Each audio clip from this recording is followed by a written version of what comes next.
This episode of Homemade was previously recorded in front of a live stream audience who asked questions and cook along during the show. If you love cooking and want to join us in the kitchen, visit homemadecooking.com to register for free live classes. Now, let's get cooking. Hi friends, welcome. Today we are making something delicious here at Homemade and we are so excited that you are all here. My name is Chef Jenny and I am going to be your tour guide into delicious Boozy caramel custard. How good does that sound? Sign me up. All Boozy caramel custard, good. All my favorite things, yes. Of course, I'm not here by myself. I've got really the person in charge, the most amazing Chef Meg. Hello, Chef Meg. Hello. Such a treat to be sitting at a counter while someone makes custard. Makes Boozy custard. Yeah. I feel like that's an important part of the puzzle. Boozy custard. Mm-hmm. Yes. Yeah. We are featuring a recipe today from Peru, from Lima specifically. So the name we gave you was Boozy caramel custard, but it's more authentically known as Suspiro de Limina. I hope I pronounced that correctly. It roughly translates to sigh of a woman from Lima. What a romantic name of a dessert. Check that out, sigh of a woman from Lima. Love it. Basically, we're kind of making a caramel pudding or a caramel pastry cream.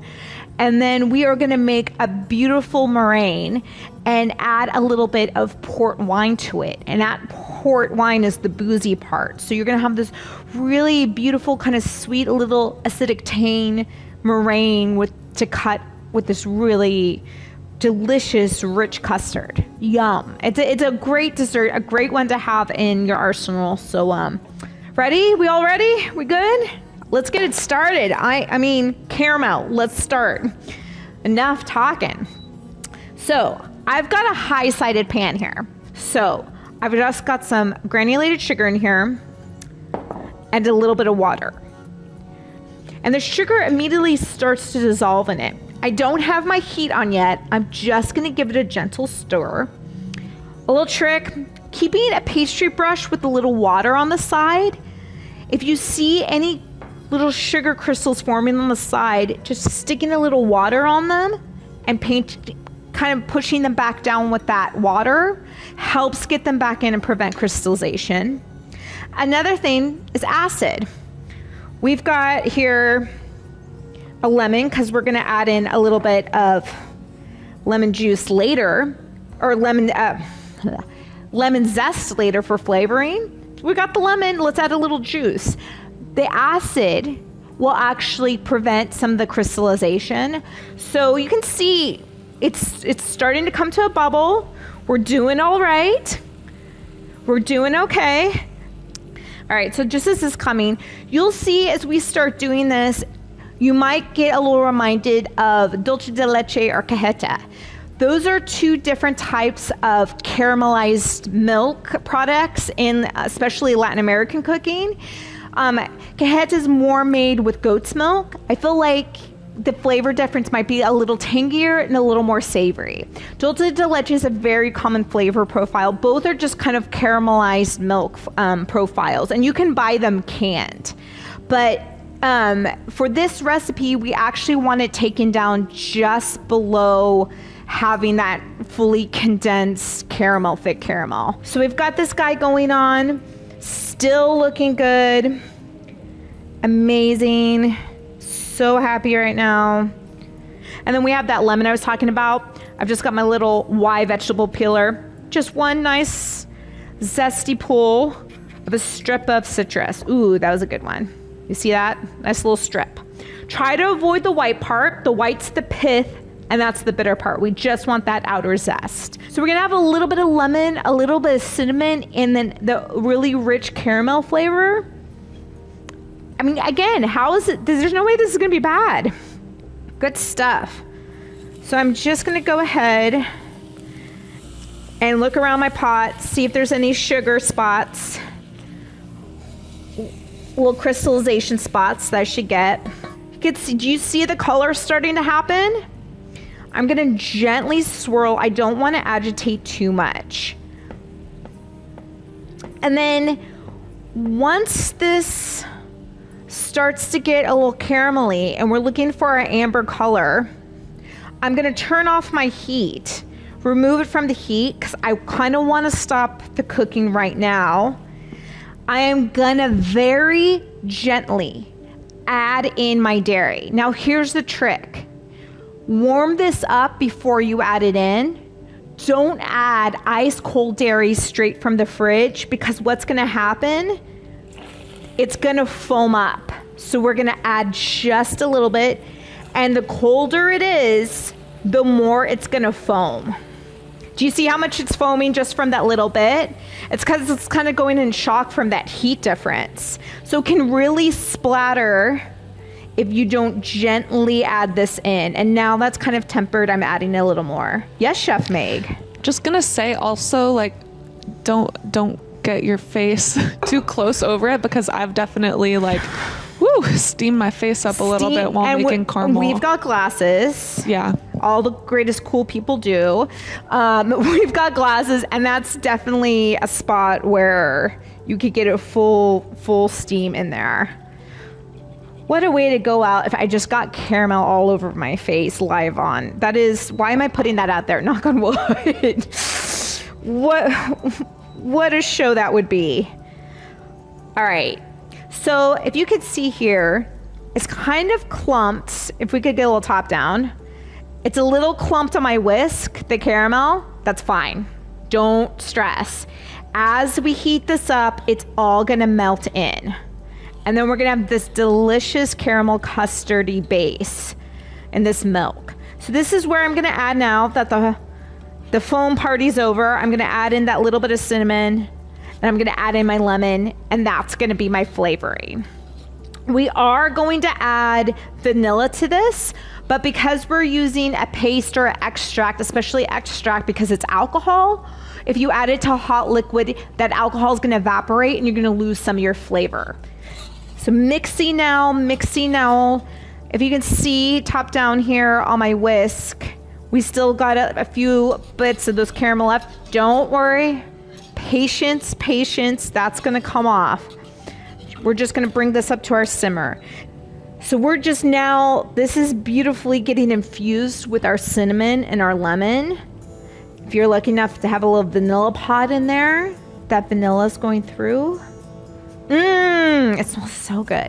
All right, separating eggs. Okay, so we're gonna add some egg yolks in here. We're actually gonna temper it in, which means we're gonna add a little bit of this hot liquid to the egg yolks out of the pan, slowly raise up the temperature of the egg yolks. That way they won't get shocked when we add them in here and immediately seize and turn into scrambled eggs. Caramel scrambled eggs, not the best thing. You're gonna want to go ahead and crack your egg and do your white, if you have a bunch of whites right here in your white pile. You do you. For me, I always like doing a little flat and then gently taking it apart. There's my whites. There we go. Clean, got this guy. So we've got our 3 yolks here and our whites that are hopefully beautifully perfect clean. Now we are deviating from the recipe a skosh, just because the way we thicken up this custard is by slowly heating it up with these egg whites, and those egg whites tighten and coagulate and you get a thicker sauce. We figured you didn't want to watch me do this for 40 minutes, so we're gonna add a little cornstarch just like you would with pastry cream. So it's almost like we're using the pastry cream step. So I'm actually gonna just whisk in a little bit of cornstarch into my yolks. So 1 scoop at a time. If you add too much hot liquid, you can scramble your eggs. So just bringing them up to temperature. There we go. Let's add a little more in here. And now I can add this back into here. And I'm not gonna get all the scrambled eggs.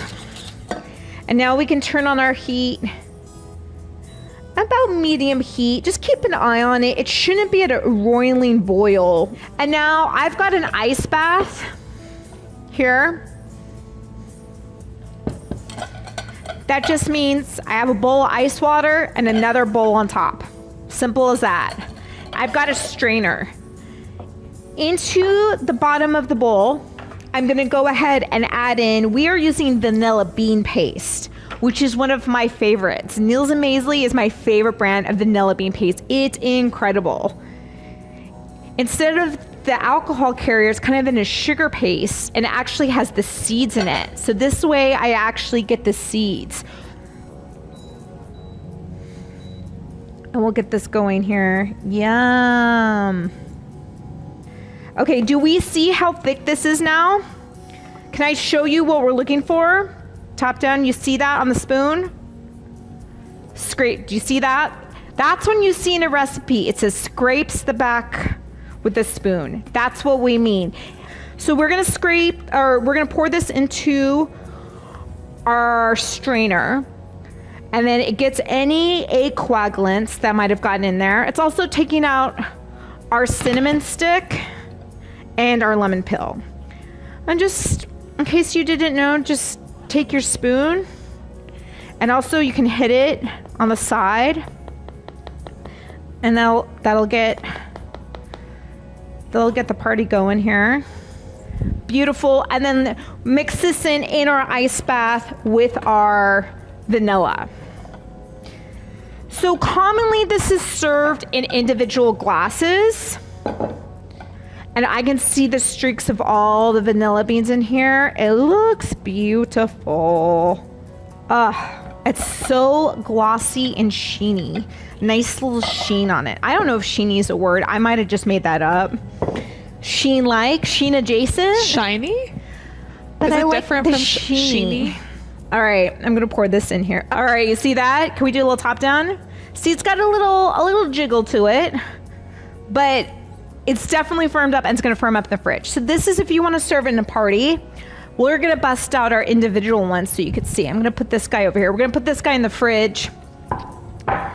And then, delicious. Okay, turning on some water here. Now we're gonna make the meringue. So we're utilizing the whites left over from our yolks. Swiss meringue is when you actually take your bowl and put it in a double boil. You don't want the bottom touching the water, but you want to be heating up your bowl. And this way we can pasteurize our egg yolks and add our sugar. And then we're going to whisk this until we get, what temp, you wrote that temp down. I'm always forget. At least you want to get to like 160, 165 on here to pasteurize. I'm going to whip this together. And I feel my pot getting warmer. And then this is the fun part, because this is the boozy part. We got a little port wine here. All right. So I've got my egg whites here. You do have to mix them the whole time because you want to make sure that they don't coagulate. And then I'm just going to wipe off the bottom of my bowl. Make sure you temp them. And then we're going to add in, start on low. Start mixing it up. I'm going to walk away now, just so your ears don't get blown out by the mixer. What helps give you a little insurance policy is a little acid. The acid will strengthen up your egg whites. I just had a lemon here, so I'm using lemon. The most common ingredient to do this is cream and tartar. We all know cream and tartar is a thing when you're buying it at the store and you pause and you go, do I have this? I don't think we have this. And you buy it and you go home. You actually have 4 containers of it already. That's cream of tartar. It's actually powdered acid left over from the winemaking process. So they just take it, powder it, and it really can stabilize meringue. Oh my gosh, I don't want to brag, but it looks like my egg whites are beating up. This is huge. I want to thank my parents, all my culinary instructors, you know who you are. Chef Meg for giving me emotional support as I was separating these eggs before class. Oh, we're looking beautiful here. Can I just show you this as we do a top down here? Look at that. Can you see the sheeny? Are they sheeny? Oh, okay. We're gonna now add in our little vanilla bean paste here and start mixing, and then just stream in a little bit of our port. If you need to taste test it, do what you gotta do. And that's just gonna I'm trying to stay away so I don't. Oh, and it's giving it a nice little pinkish hue, so it's really beautiful. And you can add as little or as much.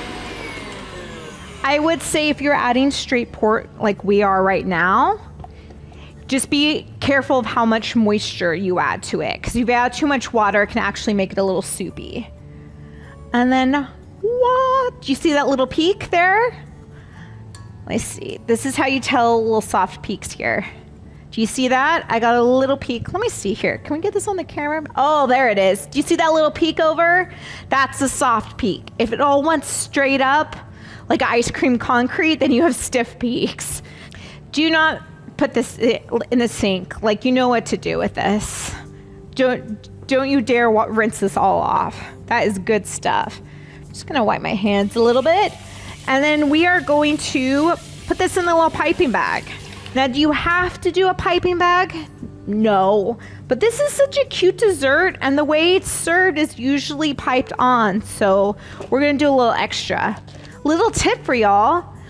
A drinking glass can hold your piping bag, and if you pull it over, it's easier to fill. And that way you don't get it all over your hand. A common thing that happens when filling piping bags. So I'm just gonna get some of this. Oh yeah, you can smell the port. It smells great. This beautiful, glossy, sheeny meringue.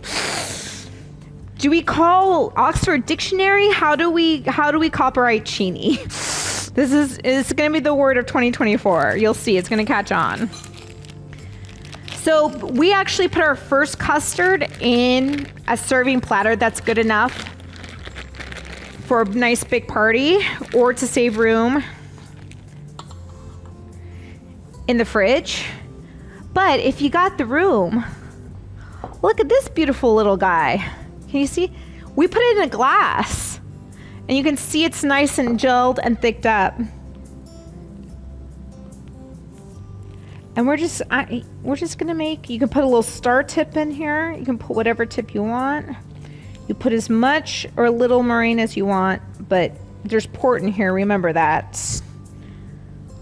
Oh, come on, that's a party. Now you can make these ahead of time, the custard 100%, 1 or 2 days ahead. I would definitely probably do it the day before. I think that's, for flavor wise and consistency, that's the best, is to do it the day before. Meringue is one of those things you have to do to serve. But you can separate your eggs ahead of time and have your egg whites done the day before. You can have your sugar measured out. You can have everything ready, even your piping bag. But I wouldn't mix it until you're ready to serve.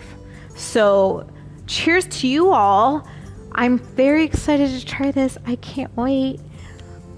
Oh, like, can we even, I mean, do you see that spoonful? Yeah.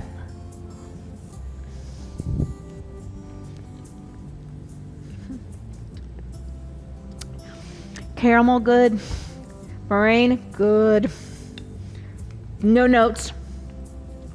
Other than this is absolutely going to be my dinner. I have zero request about it. Oh. I don't know why, but adding that cinnamon, well, I do know cinnamon's delicious. Just having cinnamon and a lemon peel and that custard. Oh, it's like up here. It's so much more complex, that flavor. And that meringue with the port is adding this fruity sweetness to it. 1000%. A perfect dessert. You want to add a little crunch, you can stick a cookie in there. Perfect. Would be nice, little crispy. A little toffee on top if you want that texture. Starting to get berries around. A little berries on top would be lovely as well. Oh, I gotta go. I gotta finish this. We gotta wrap up, Chef May. I have one last thing to say. Please. Sheeny is a word. It is. So you were right. And you're very smart and intelligent. I think you can all tell, those of you who've watched these classes before, I was no English major, so I don't read so good. So that's great to hear. That's a win. I'm going to float on that for the rest of the day. Sheeny's a word. Suspiro de Limina is delicious. We are so appreciative to represent this dessert from Lima, and we hope you did you proud. Chef Meg, I appreciate you. Thank you for this ride. Most importantly, thank you, homemaders, for joining this ride today. An amazing, fun, delicious dessert that we hope you all make, and tag us if you make it, if you put a picture on social, because we love to see it. Till we see you next time, homemaders, keep on cooking. Bye, everyone. Thanks for coming. Bye. Hey there, I'm Joel Gammon. I'm the head chef and founder of Homemade, and we launched Homemade with the idea that we want to bring cooking and the kitchen to the world. So if you love cooking and want to join us in one of our free live stream cooking classes, head to our website, homemadecooking.com. That's homemadecooking.com to register today.